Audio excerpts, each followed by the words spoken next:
happy to be here today and to announce the Albany football team up in Albany, New York, the latest member of the National Arena League. Of course, for those that are not familiar with our league, we have some historic teams in our league, not to mention, some teams that have been in other leagues. We're growing rapidly. We're very thankful for Ron and Nate to take on this venture and bring Albany back. I've got a long history in the Arena Football League, both as not so much as a player, but more so as a coach. So I love the sport. It's a great sport, and we're happy to provide the people of the capital city up in New York the opportunity to see more arena football and go against the likes of the Orlando Predators, Jacksonville Sharks, Carolina Cobras, teams in Baltimore, Louisville, and whatnot. So we've got a great footprint on the East Coast. I would also like to introduce Ron Turdico and Nate Starling to my left, to the video's right. These are the guys that made it possible. Without them, I don't know that we would have Albany playing arena football anymore. So, I want to thank Ron and Nate. I also want to thank Bob up at the Albany Times Center and all the people in Albany for allowing us the opportunity to bring arena football back to the capital city. We're very excited. I guess without further ado, let me go ahead and introduce Ron Turdico. Ron has been very integral in this process and communicating with Bob and all the folks up in Albany. So Ron, take it away. I'm just happy to bring a team back to Albany for the fans. Nate's helped me out. They're going to get involved with the Predators, so we're really looking forward to bringing the team to Albany. And to Ron's left is Nate Starling, Ron's partner with the Predators, and also Ron's partner with the Albany football team. Nate? Well, what I have to say is I'm delighted to be, I'm originally from upstate New York, so I am delighted to be able to bring back arena football back to my home state. So I really look forward to this adventure. Give the fans what they need and desire up there. And like I said, I'm blessed to be able to bring it back to New York State. So I appreciate the opportunity for this very much. And Bob, before we take any questions, I'd also like to recognize a gentleman to my right. He's one of our executive directors, Rob Storm. He's also a principal owner for the Carolina Cobras. He's been very integral behind the scenes. He's the chairman of our finance committee as well, so I'd like to at least recognize Rob for coming down from Ponte Vedra Beach and being a part of this great announcement for our league. So Bob, you guys have any questions for us down up there in New York? So we'll open it up for questions. I've got Gary Holly with a microphone here. Since this is being streamed live, we'd like to have the questions actually be said over the microphone so the folks on the stream, accepting the stream, can hear it. So if there's any questions, if you could raise your hand, and Gary will bring the mic over to you.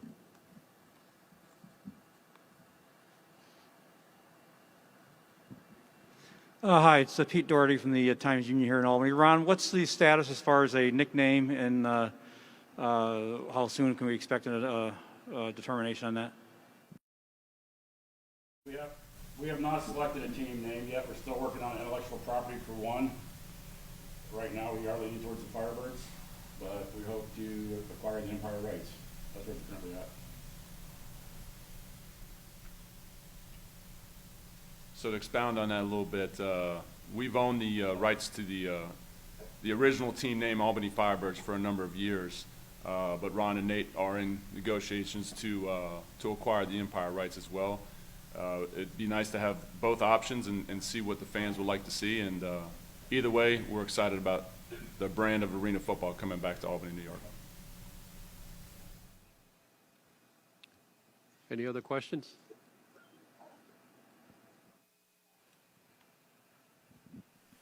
For anyone who would like to answer, I guess this is Ashley from News Channel 13. We're in the middle of a pandemic. I know the plan is probably to play in 2021, but how does a decision like this affect, I guess, the start time of the next season? Do you plan to play next season, and when can you make a decision on that? That's a great question in terms of the pandemic and the effect of football, in particular arena football. We have every intention of playing in 2021. That's the plan. Our start date is usually going to be the first week of April, possibly as early as the last week in March. We're still working out scheduling. We're still getting dates from the various venues. But we'll play our schedule starting in most likely first week in April 2021, run through most of July, and then playoffs in August.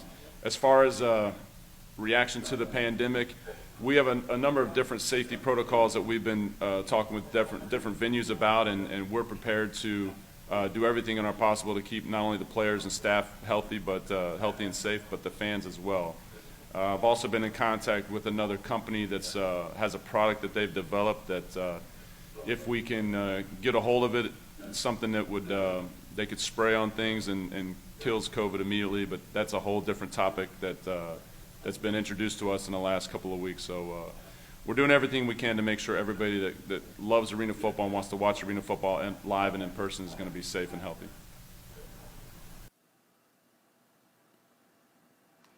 Chris, this is Pete Doherty again. Where do you stand as far as number of teams? Right now you're at 10. Do you hope to still get more of an Eastern presence, and is there a chance that number could expand before the 2021 season? So I didn't quite hear it clearly. It sounded like where do we stand as far as number of teams currently in the NAL, if that's correct. With that part of the question, Albany makes number 10. You know, if we're going to take any positive away from the terrible pandemic that's out there happening, is it's actually allowed us to get a little bit more time for expansion. Typically, we're done with expansion by the end of July, and we're able to continue working a little bit. So right now we have 10 solid teams for 2021. I will say that there's always a possibility for adding more. There's a few teams that we've been negotiating with, a few cities I should say. So I would anticipate 10 to 12 teams for 2021.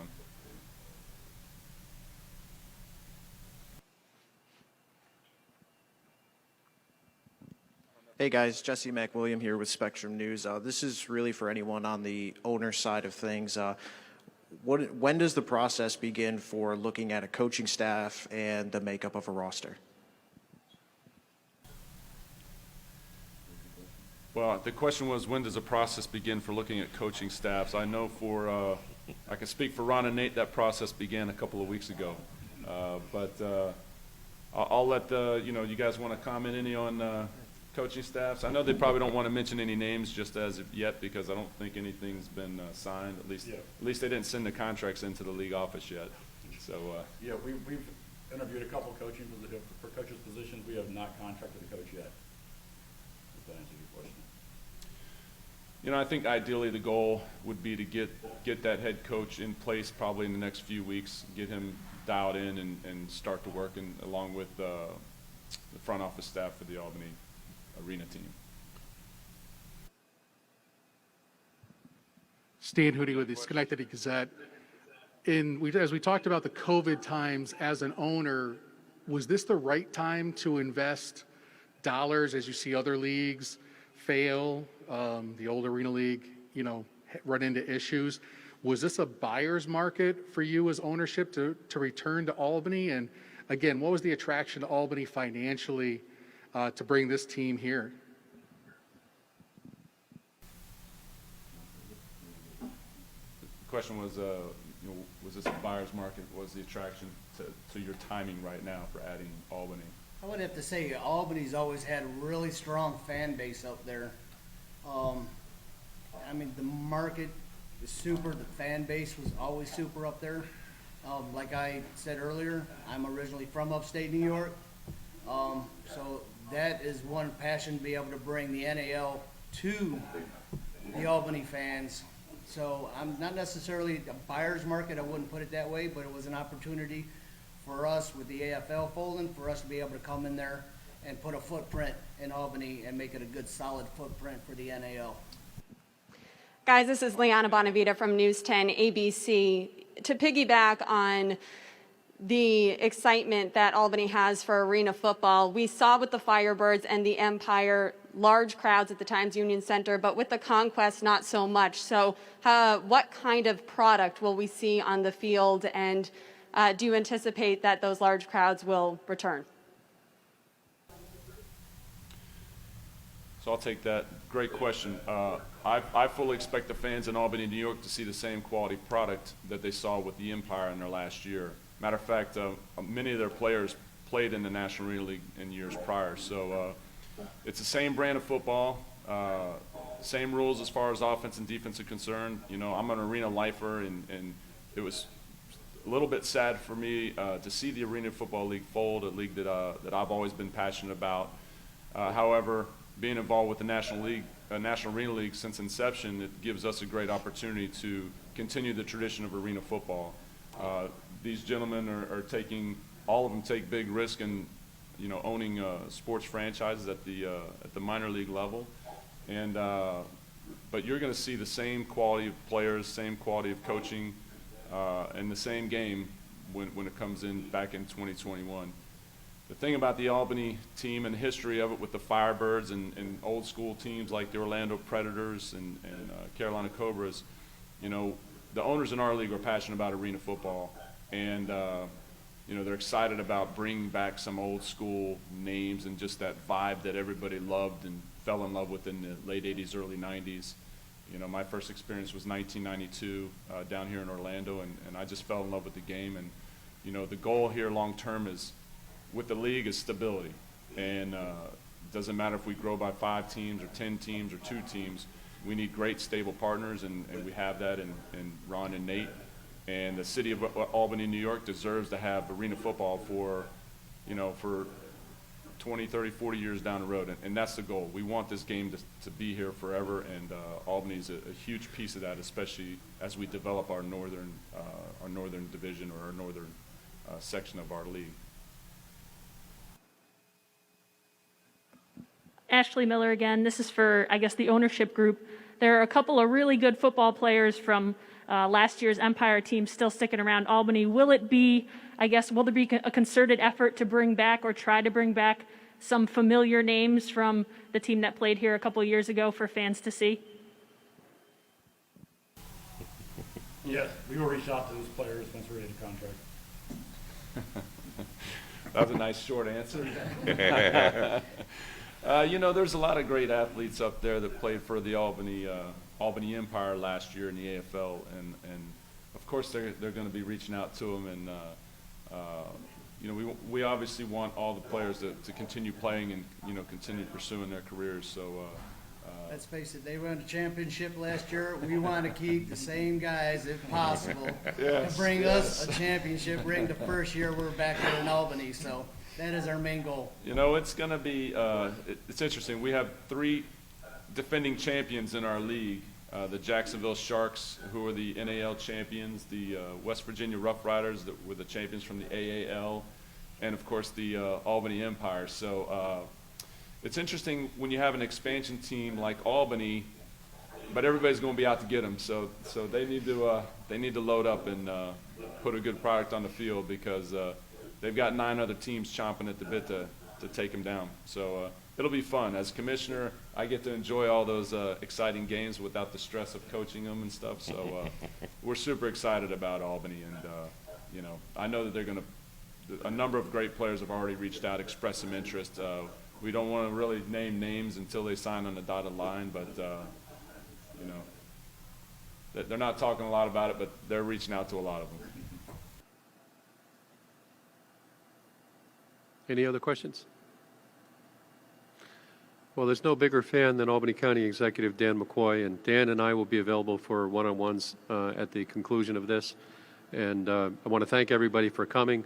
Again, it's an exciting day. Ron and Nate and Chris and everybody in Orlando, I really appreciate everything that you're doing. We hope to have our team back, hopefully as many players as possible. Great if the coach was there too, but I know you got to negotiate. So thanks for bringing it in, and thanks for hosting this event today. Thank you, everybody involved. Thank you guys.